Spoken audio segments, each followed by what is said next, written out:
بسم اللہ الرحمن الرحیم۔ رکوع نمبر 18 کا آغاز ہوتا ہے آیت نمبر 55۔ اللہ تعالیٰ ارشاد فرماتے ہیں وَإِذْ قَالَ إِبْرَاهِيمُ رَبِّ اجْعَلْ هَذَا الْبَلَدَ آمِنًا وَاجْنُبْنِي وَبَنِيَّ أَن نَّعْبُدَ الْأَصْنَامَ۔ اللہ تعالیٰ فرماتے ہیں کہ اب اگلے رکوع کے اندر حضرت ابراہیم علیہ السلام کا بات پھر سے چل رہی ہے۔ در حقیقت بات حضرت ابراہیم علیہ السلام کی ہی چل رہی ہے، لیکن اس کے اندر اللہ تعالیٰ چونکہ یہ ساری باتیں حضرت محمد صلی اللہ علیہ وآلہ وسلم کو بیان فرما رہے ہیں، تو اسی لیے اللہ تعالیٰ نے اب پھر دوبارہ سے حضرت ابراہیم علیہ السلام کے بارے میں بات کرنا شروع کی۔ وہ بات کیا ہے کہ اللہ تعالیٰ فرماتے ہیں کہ وَإِذْ قَالَ إِبْرَاهِيمُ، جب ابراہیم علیہ السلام نے کہا اپنے رب سے اور دعا کی، رب اجعل، اے میرے رب، رب اجعل، اے میرے رب بنا دے، هذا البلد، اس بلد شہر کو، آمناً امن والا، کون سے شہر کو؟ اس مکہ کو۔ یہ اللہ تعالیٰ کے سامنے حضرت ابراہیم علیہ السلام نے دعا کی، اور اللہ تعالیٰ نے اب اس سے مراد یہ بھی ہو سکتا ہے کہ انہوں نے وہاں کے لیے بھی دعا کی، اور انہوں نے وہاں کے رہنے والے لوگوں سے کے لیے بھی دعا کی، اور انہوں نے کہا کہ اے میرے رب، اس شہر کو تو امن والا شہر بنا دے، وَاجْنُبْنِي وَبَنِيَّ أَن نَّعْبُدَ الْأَصْنَامَ۔ اور ان کو سب سے زیادہ جو ڈر اور خوف تھا وہ یہ تھا کہ کہیں ایسا نہ ہو کہ میری اولاد بتوں کی پوجا نہ کرنے لگ جائے۔ تو حضرت ابراہیم علیہ السلام چونکہ ان کے والد بت بنایا کرتے تھے اور بت کی پوجا بھی کیا کرتے تھے، اور وہ سب سے زیادہ مہارت رکھتے تھے بتوں کو بنانے میں، تو انہوں نے اپنی اولاد کے لیے جو دعا کی وہ سب سے پہلے یہ دعا کی کہ اے میرے رب، میری اولاد کو بت پرستی سے پناہ دے دینا۔ اور ہمیں چاہیے کہ ہم اپنی اولاد کے لیے فتنے سے پناہ مانگیں کہ اے رب کائنات، ہماری اولاد کو فتنے سے محفوظ رکھ لینا۔ ہمارے بچوں کے ہاتھوں میں فتنہ موجود ہے تو ان کو بے حیائی سے محفوظ رکھ لینا۔ اللہ تعالیٰ ہمارے بچوں کو ہر بری شر سے محفوظ رکھے۔ انہوں نے دعا کی مکہ کے لیے کہ اے میرے رب، اس شہر کو امن کا شہر بنا دینا، اور اللہ تعالیٰ نے ان کی دعا قبول کی، اس لیے کہ امن ہوگا تو ساری کی ساری دوسری نعمتوں سے بھی انسان فیضیاب ہو سکے گا۔ اگر امن نہیں ہوگا تو انسان تمام کی تمام آسائشیں اور سہولتیں ہو جانے کے باوجود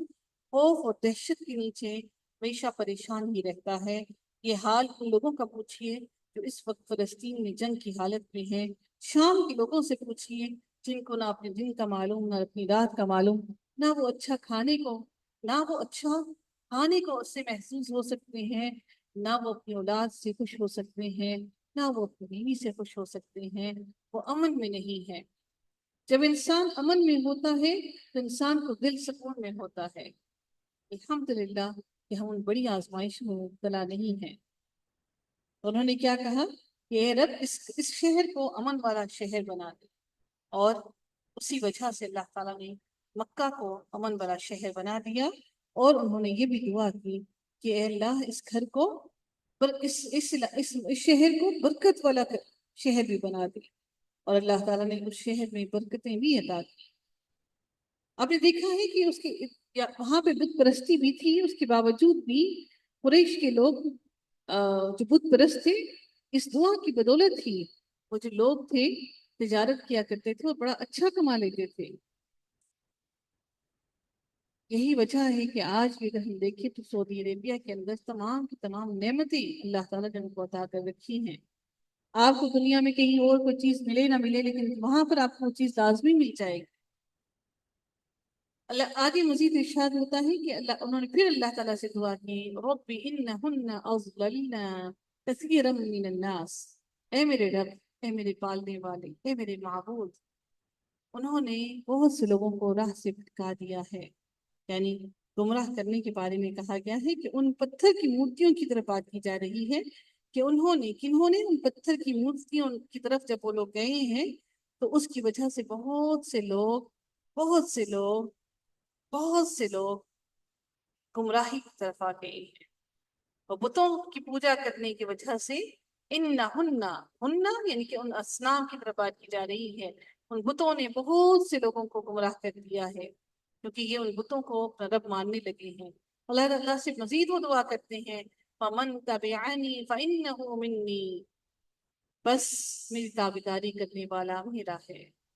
ومن عصانی، عصو سے ہے یہ، یعنی کہ عصانی، جو میری نافرمانی کرے، فإنک غفور رحیم، تو تو ہی معاف اور رحم کرنے والا ہے۔ یعنی جو میری تابعداری کرتا ہے وہ صحیح رستے پر چل رہا ہے، کیونکہ میں تیرے رستے کی طرف بلا رہا ہوں اور وہ ہدایت کے رستے کی طرف آ رہا ہے۔ لیکن جو میری نافرمانی کرے، اگر تو اس کو ہدایت نہ دی تو کوئی اس کو ہدایت دے نہیں سکتا، لیکن اگر تو اس کو ہدایت دے دے تو ہی معاف کرنے والا اور تو رحم کرنے والا ہے۔ اور جو میری نافرمانی کر کے ہدایت کی طرف آ جائے تو بے شک تب بھی تو ہی معاف کرنے والا ہے، تو اس کے پچھلے گناہوں کو معاف کر دے گا۔ جو اس سے کوتاہیاں غیر عاقل ہونے کی وجہ سے، یعنی کہ خود کو عقل نہ رکھنے کی وجہ سے، شعور میں نہ ہونے کی وجہ سے اس نے کی، تو ان کو معاف کرنے والا ہے۔ مزید پھر سے انہوں نے دعا کی، ربنا انی اسکنت من ذریتی بواد غیر ذی زرع عند بیتک المحرم۔ حضرت ابراہیم علیہ السلام نے اپنے بیٹے حضرت اسماعیل علیہ السلام کو ایسی جگہ پر جا کر بسایا جہاں پر کوئی کھیتی باڑی نہیں تھی، کوئی سایہ نہیں تھا، کوئی درخت نہیں تھا۔ اب انہوں نے اللہ تعالیٰ سے دعا کی، اے ہمارے پروردگار، ربنا، اے ہمارے پروردگار، میں نے اپنی کچھ اولاد کو، ذریتی، کچھ اولاد کو، ساری اولاد کو نہیں، اپنی کچھ اولاد کو اس ایسی جگہ پر آباد کیا جہاں پر کوئی کھیتی نہیں ہے، اس وادی میں کوئی بیوادن، اس وادی میں غیر ذی زرع، کوئی کھیتی نہیں ہے، اور میں نے ان کو آباد کیا کہاں پر، عند بیتک المحرم، میں نے ان کو تیرے گھر کے پاس، حرمت والے گھر کے پاس آباد کیا ہے، میں نے ان کو وہاں پر بسایا ہے۔ دیکھیے حضرت حاجر علیہ السلام سے حضرت ابراہیم علیہ السلام کا تعلق کوئی بہت سالوں تک نہیں رہا، لیکن ایک دل کا رشتہ قائم تھا، اور حضرت ابراہیم علیہ السلام کو حضرت اسماعیل علیہ السلام سب سے زیادہ عزیز بھی تھے، ان کا دل ان کے ساتھ جڑا ہوا تھا، دور تھے لیکن دل جڑے ہوئے تھے۔ مزید انہوں نے کیا دعا کی، ربنا لیقیموا الصلاۃ فاجعل افئدۃ من الناس، میں نے ان کو تیرے گھر کے پاس اس لیے آباد کیا اے میرے رب تاکہ وہ نماز قائم کریں، بس فاجعل افئدۃ من الناس، بس تو کچھ لوگوں کے دلوں کو ان کی طرف مائل کر دے، بس اے میرے رب تو کچھ لوگوں کے دلوں کو ان کی طرف مائل کر دے۔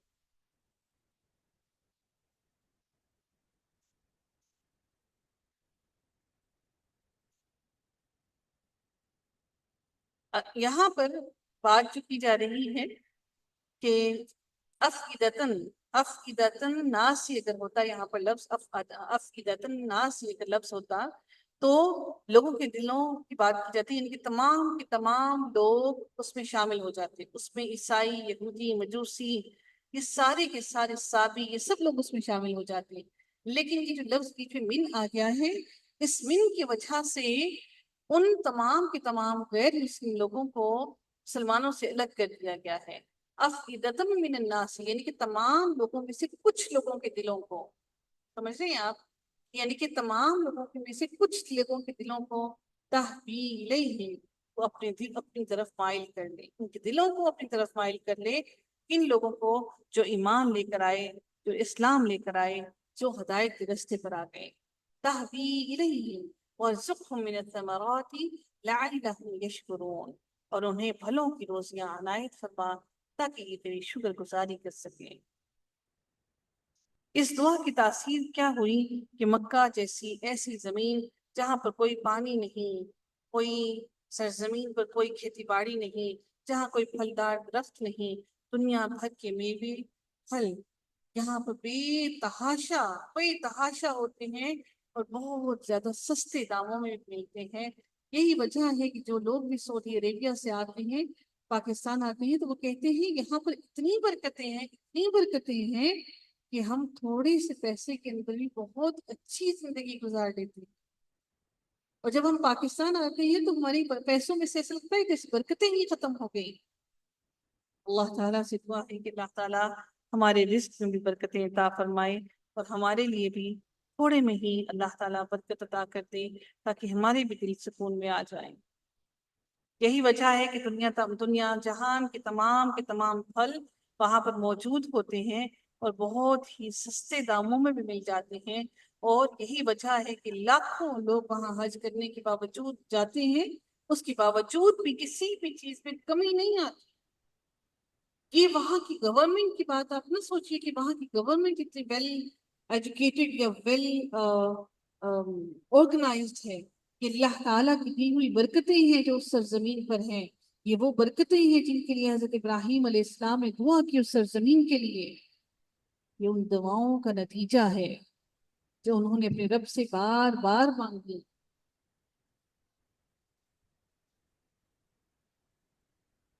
یہ دعا خانہ کعبہ کی تعمیر کے بعد حضرت ابراہیم علیہ السلام نے مانگی تھی،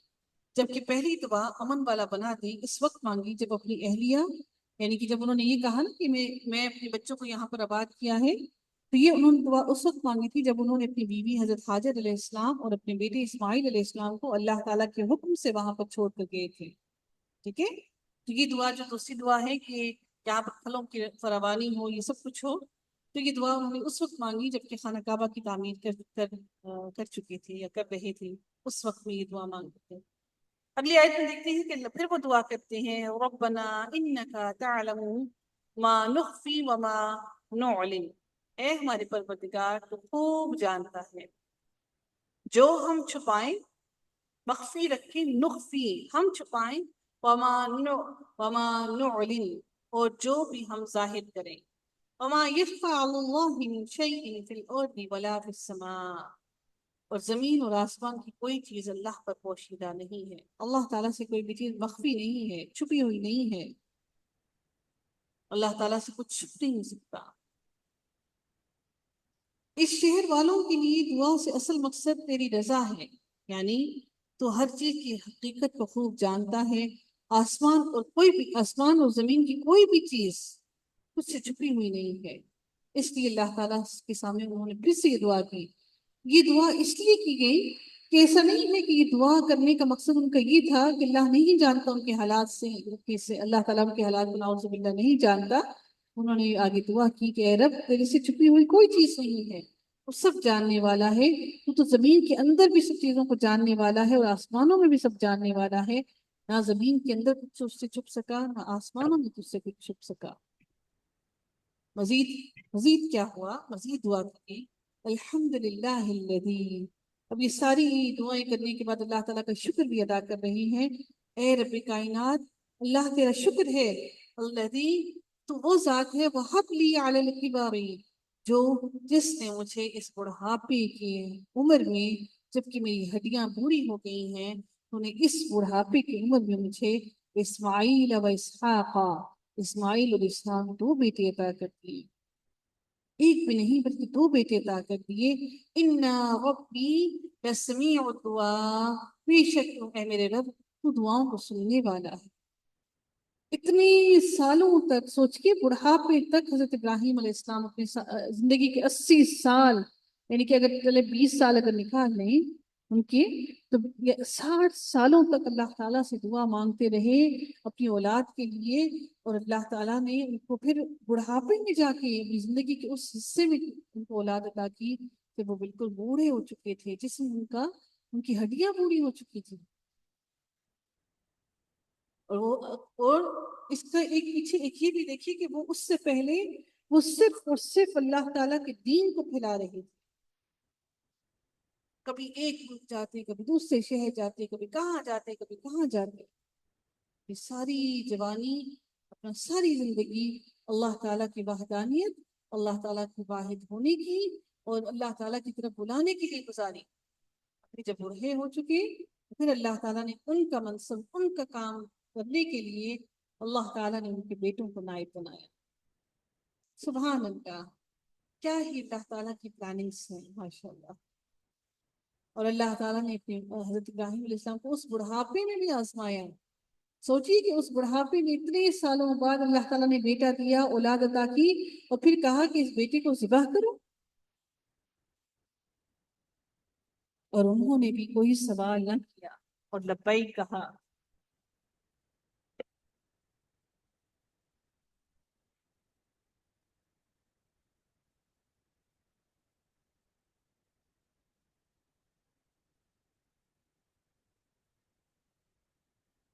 آگے پھر سے اگلی آیت میں